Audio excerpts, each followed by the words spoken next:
For a just man falleth 7 times and riseth up again, but the wicked shall fall into mischief. Rejoice not when thy enemy fall, and let not thine heart be glad when he stumbles, lest the I am see it, and it displease him, and he turn away his wrath from him. Fret not thyself because of evil men, neither be thou envious at the wicked.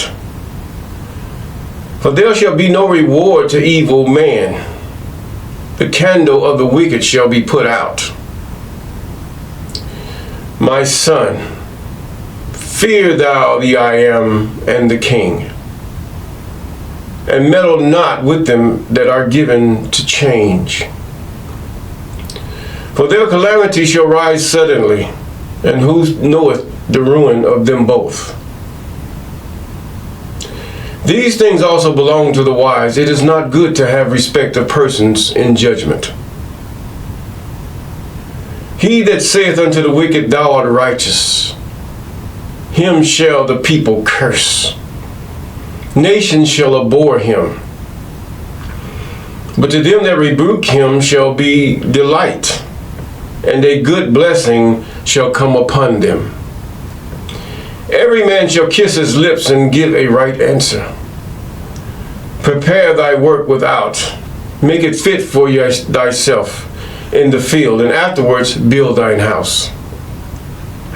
Be not a witness against thy neighbor without cause, and deceive not with thy lips. Say not, I will do so to him as he has done unto me. I will render to the man according to his work. I went by the field of the slothful, and by the vineyard of the man voiding understanding. And lo, it was grown over with thorns, and nettles had covered the face thereof, and the stone wall thereof was broken down. I saw and considered it well. I looked upon it and received instruction. Yet a little sleep, a little slumber, a little folding of the hands to sleep. So shall thy poverty come as one that travaileth, and thy want as an armed man. Proverbs chapter 24, verse 16 through 34. Yes, good morning, good afternoon, good evening. We thank God for you and you. You're walking with Mr. Clay. And I'm Mr. Clay, yes, obviously. But either way, we thank God for you and you. And we're in the book of Esther, Esther chapter 2 as you prepare. Yes, and we thank the Most High for all that he's done. We thank him for how he's causing the way to be made for that remnant that shall keep his commandments, statutes, and ordinances the best they can in this captive earth. Yes, those that will, of the scattered remnant, the seed of Jacob. It's not 144,000, that's a lie. That is a lie. But there shall be thousands upon thousands that shall come with the I am when he cometh to render judgment upon the earth. These are written in the book of Enoch. The book of Enoch tells that he shall come with 10,000s of his anointed. Whether you say anointed or saints, it's the same thing. Mashiachs, same thing, anointed ones. Yeah, there have been many deliverers. There have been many Mashiachs throughout history that have delivered. You have some that even have rendered messages unto the children of Jacob in U.S., all over the world. But have they listened? No. Many haven't. Most. Because the confusion is put there to be a stumbling block in the way of the children of Jacob. Because they have gone after the heathen. His way is better than the way of the Most High in their view. But the law is the center, as we said on yesterday. The law is the center of it all. I don't care how much you know about the book of Enoch. I don't care how much you know about the book of, or those of you who's Christian, the book of Revelation or Daniel or the prophecies and all this. I don't care how much you're a prophet. If you cannot keep that basic law that God put out until He restores everything, you're lost. You're going to be in that area that Enoch saw. There was a gulf between the wicked dead and the righteous dead. Read the book of Enoch. Nevertheless, we also thank God for those of you that have been with us since the beginning, and those of you that have been with us here and there's about, and those of you that have just popped in and popped out here and there, or every so often you come and appear. We thank God for you. And those of you, especially those of you who have just subscribed, we thank God for you. And we thank God for those of you who are thinking about subscribing. Come on in the room. We got something for you. And we thank God for you, calling those things that are not as though they are. Yes, in the book of Esther, chapter 2. You know, you see a lot of this Proverbs 24 that we just go back over it, read it, understand it, compare it with your New Testament. A lot of things were borrowed from all of these into the New Testament. And some of the things the person of wisdom is saying in the Proverbs have been borrowed from the Psalms and other testaments throughout the different books that are collected, we call the Bible. Yes, which I know that the 27 letters should not be there at all. They are dung, they are waste, they are nothing. And I say that vehemently because it is true. And the world is deceived, period, by it. Regardless of whether you look at me as a heretic or whatever, it doesn't matter. You're deceived that this Yahweh, this Yahusha, this Jesus, this Yahweh, you're deceived. Because the very thing that this Messiah, or put forth that this Messiah has said, is contradictory toward the law. Everything he does, even from the fact that God gave a law to the watchers. You will not lay with the children of men, the daughters of men. But yet God turns around in the book of Luke, in the book of Matthew, Mark, Luke, and John, or however you want to say it, and he either causes a spirit to do it or he does it himself. And then you say he begets, even throughout the Bible, he begots.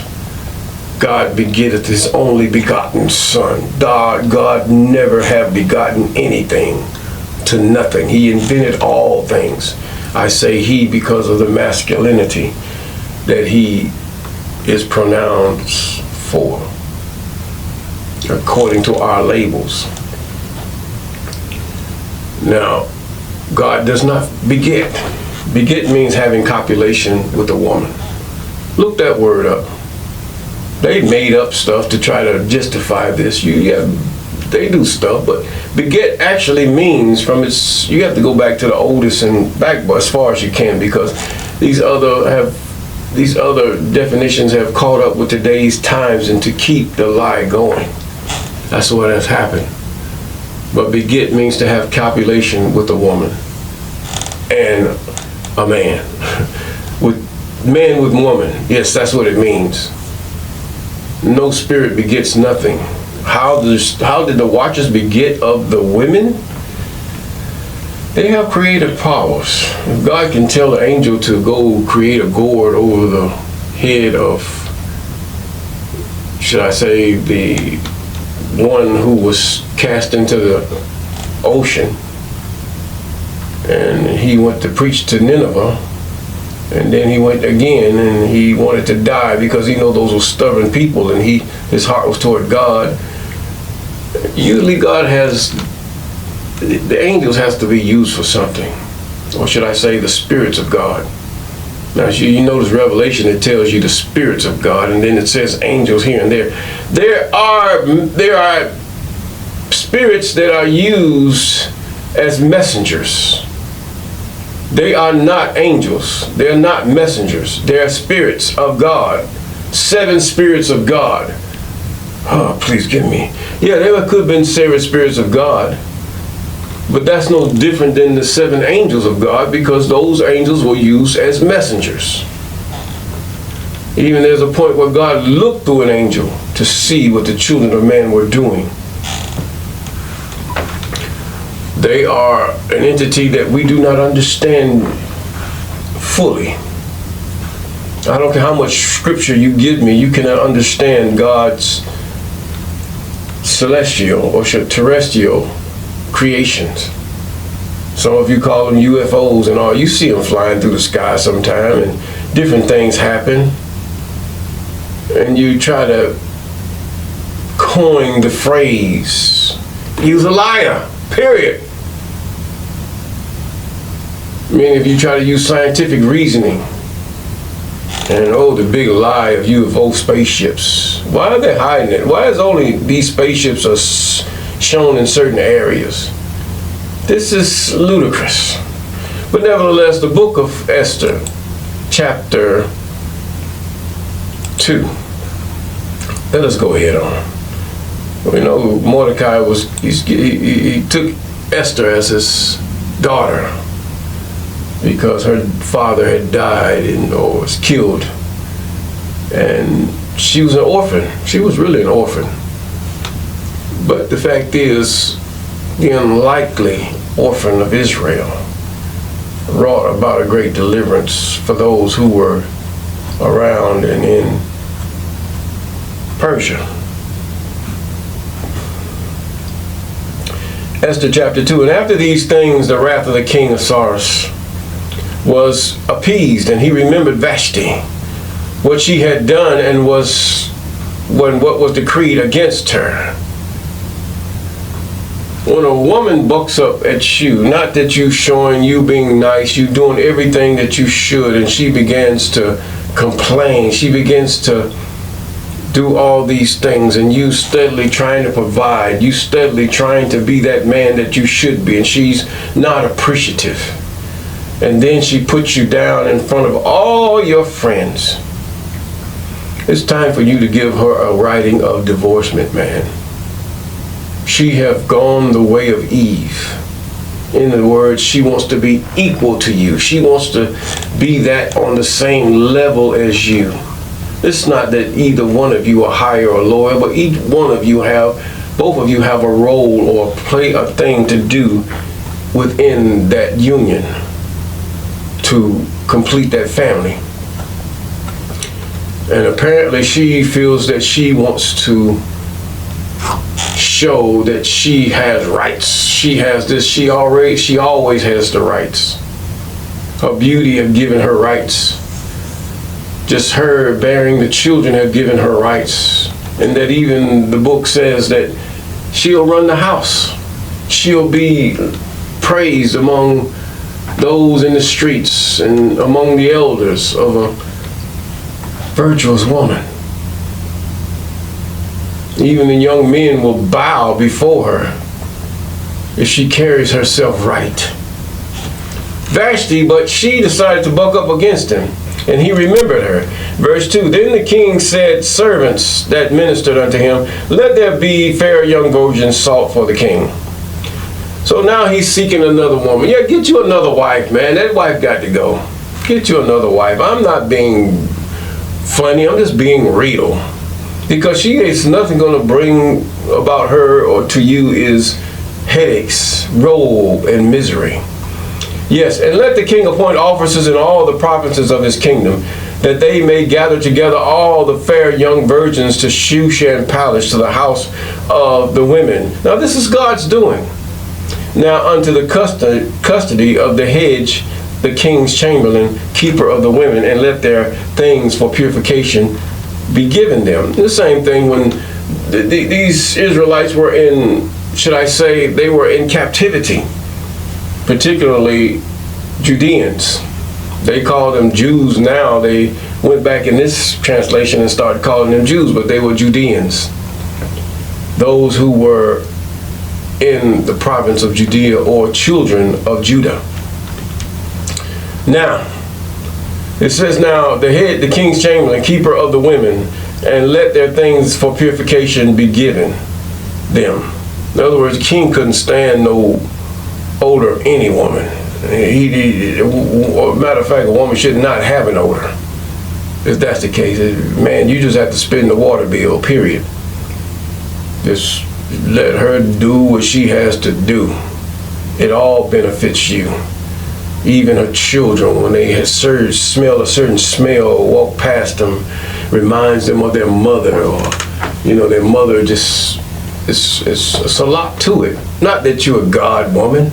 You're no goddess. You're not a demigod or anything like that. God didn't beget you. Wasn't no woman in no beginning like this and that. See, you're really messing up.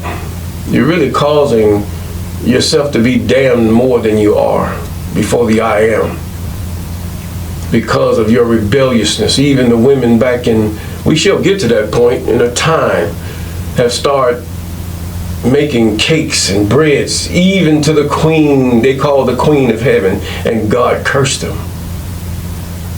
See, this is where you stay. This is where the women of the world stay. And the women of Judah, the women of Israel, the Israelite women, you have walked out of your place. You have taken the name of the Most High in vain. And that is, before God says, it's an unforgivable sin. You know the truth. Don't allow these secular women to draw you into a delusion that God is female. Neither is God male. God is a spirit. And those who worship God must worship God in spirit and in truth. Even the translations have gotten us to give God a gender. Yes, the label of masculine is good, but God is not a man. God is not a he. God is not a she. God is power. That's what God means, power. I am that I am. What does it mean in your language? If you say it in your language, you're correct. Of the name of the Most High. And next, nevertheless, here we go again. Verse 4, and let the maiden which pleases the king be queen instead of Vashti. And the thing pleased the king, and he did so. Verse 5, now in Shushan palace, the palace, there was a certain Jew or a certain Judean. There's no such thing as Jews. That is a mockery. Whose name was Mordecai. So you're going to hear me sublimate the word. The Jew is a sublimation to mean Judean.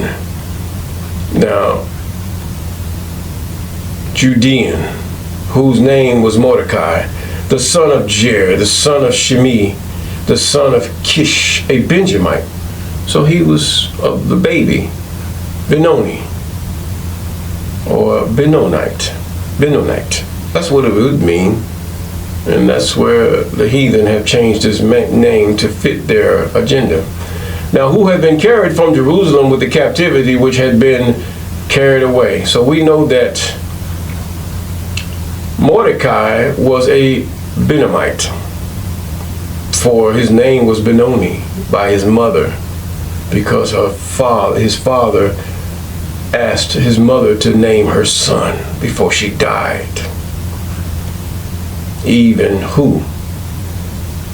Jacob. So Rachel named her last son Benoni, and then they said, but he called him Benjamin. That's the biggest lie ever told.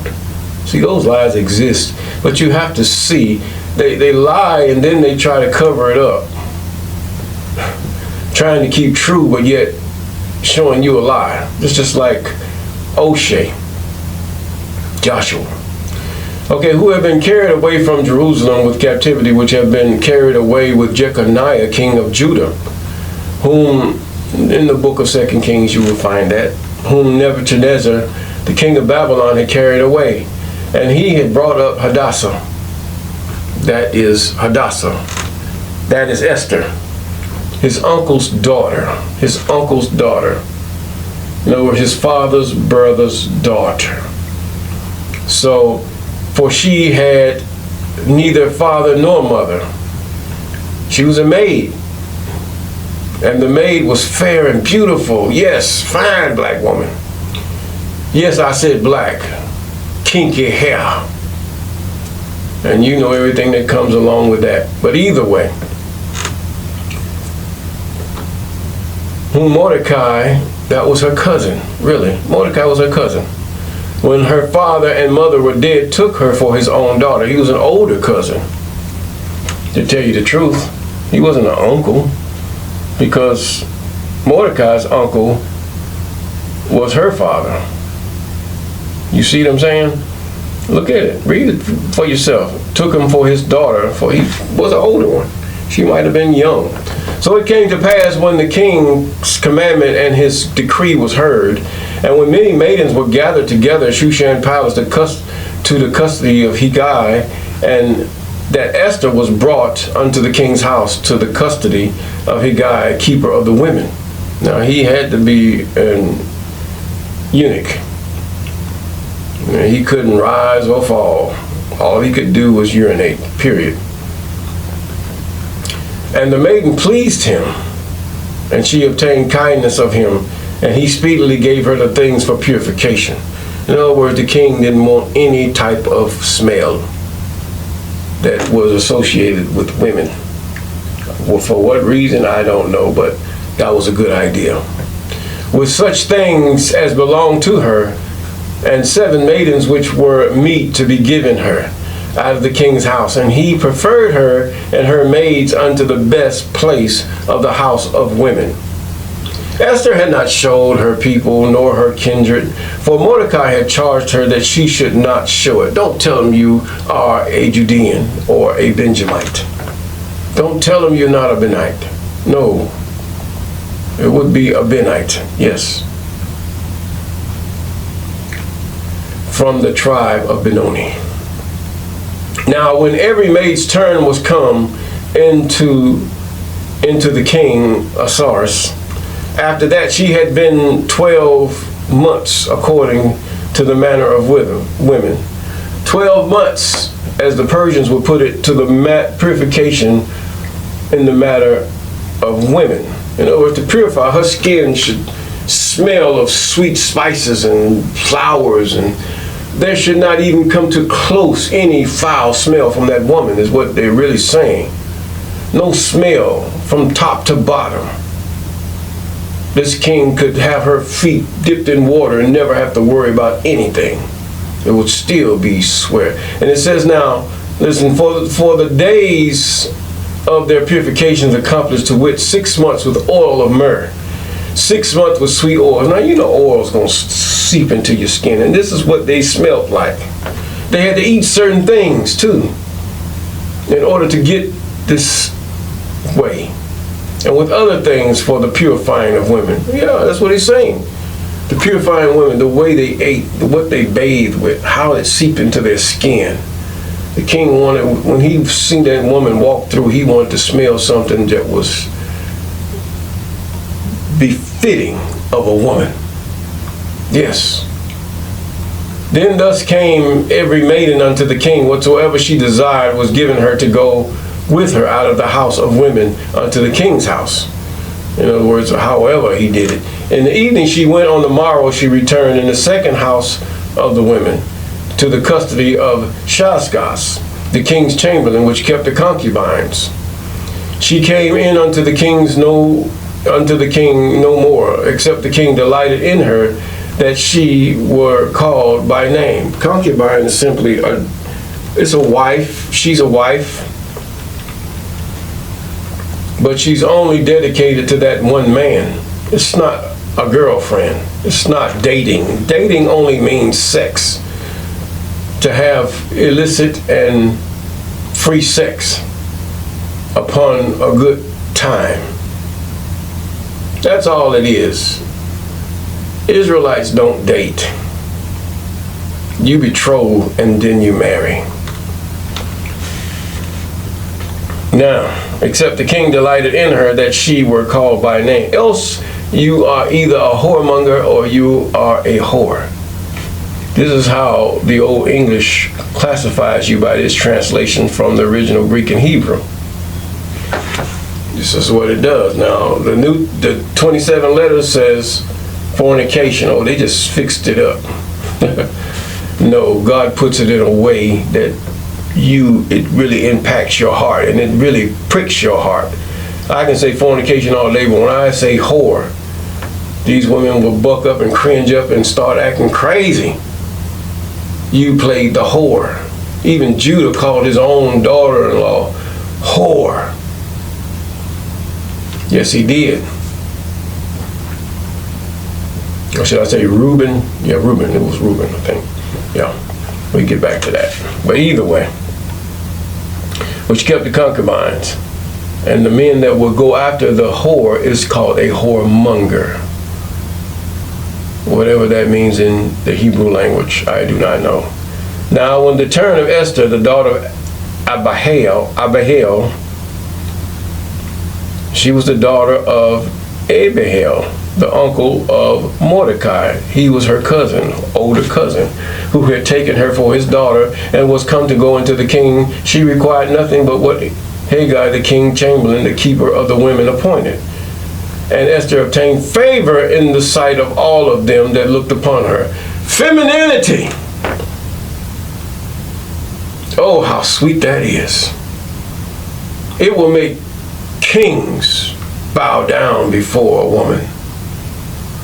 A feminine woman is that of a queen. Many of you call yourself queens. It's nothing but 304s. That's it. You're not a queen. A queen is a feminine woman. She's a woman that's poised and disciplined. She might see a beautiful man, but she decides that, no, I am worth more than that. She might, the same thing, a queen. Queen material is different. Even for a high value, what we call a high value man is simply a moral man. Doesn't matter how much he makes. He's a moral man, a man that of standards. A man that is responsible. That is a high value man. The rest, they don't care. They'll give you a baby and walk away. You just be a baby mama, period. So Esther was taken unto the king of Cyrus into his house in the 10th month, which is the month of Tebeth, in the 7th year of his reign. And the king loved Esther above all women because she was feminine, and she obtained favor, grace. They, like I say, they even changed grace. You go back into the etymology of grace and you'll find it means favor. And it says grace and favor. Whatever they're trying to say. In this sight, more than all the virgins, so that he set a royal crown upon her head and made her queen instead of Vashti. He said, oh, this woman is so feminine. She obeys. She do the things that I say. She don't really, a woman does what she feels the man needs. A man don't have to say much. It's because of her love. Just like a man, when he gives a woman all that he has and do this for and that for, he does it. She don't have to ask. He just does it because he sees she needs and she sees his needs. And both needs are different. And she knows how to cater to his needs and he knows how to cater to hers. And the king made a great feast unto all his princes and servants, even Esther's feasts. And he made a release to the provinces and gave gifts according to the state of the king. Oh, I found one, y'all. I got one. Here's a man in charge of a vast army. I mean, just all of the known world in its vastness. And this one young woman just melts his heart with her femininity. Yes. And when the virgins were gathered together the second time, Mordecai sat in the king's gate. Esther had not yet showed her kindred nor her people as Mordecai had charged her. In other words, don't go near don't tell people about this. If you ever marry a richer man, woman, shut your mouth. For Esther did the commandment of Mordecai as when she was brought up with him. And in those days, Mordecai said to the king's gate, two of the king's chamberlains, Bigthan and Teresh, and those which kept the door were wroth. They were mad. Now you say Bigthan and Teresh, remember those names. And they kept the door which sought to lay hands on the king Ahasuerus. Lay hands only means they wanted to beat you. That's what it means. And the thing was known unto Mordecai. Lay hands, you heard in the New Testament, lay hands suddenly on no man. Don't go to beating no man. See, the church would take you, and they took the words, don't lay hands. That don't mean that. Get out of here. That's why the 27 books are false. Now, don't go hitting nobody, suddenly putting your hands on them and hitting them. That's what he's talking about. And the thing was known to Mordecai, who told it unto Esther the queen. Esther certified the king, therefore, in Mordecai's name. And when the inquisition was made of the matter, it was found out. Therefore, they were both hanged on a tree, and it was written in the book of the Chronicles before the king. The king loved her so he listened to every word she said. This is what you can get a man to do. By your femininity, your honesty, your poise, your agreeability. Some women have to reinvent themselves. It's not healing. You have to reinvent you attracted that Pookie and that Ray Ray. But to attract a man that is worth that you are worthy of, you have to reinvent yourself to that of submission. Submission does not mean everything he says. Submission means I agree. Or can I say this? It's humbling, being agreeable. You have a good point, but can I say this? And the man will listen. You have to look at him as the higher authority. And many of you do not want to do that, for you're stubborn and stiff-necked, just like your father, the devils or the Satans. And the king listened to her, and he hanged these two on a tree. Cursed is he that hangeth on a tree. This is why they hang black people, because they figure we're cursed. Seriously. That's the way it is, even in the New Testament. Cursed is he that hangeth on a tree. So they say, oh, black folks are cursed, so let's hang them. You believe that's the bottom line, period. But either way, if we do those things that are beneficial, according to the commandments, statutes, ordinances, and laws of the Most High, we will have peace.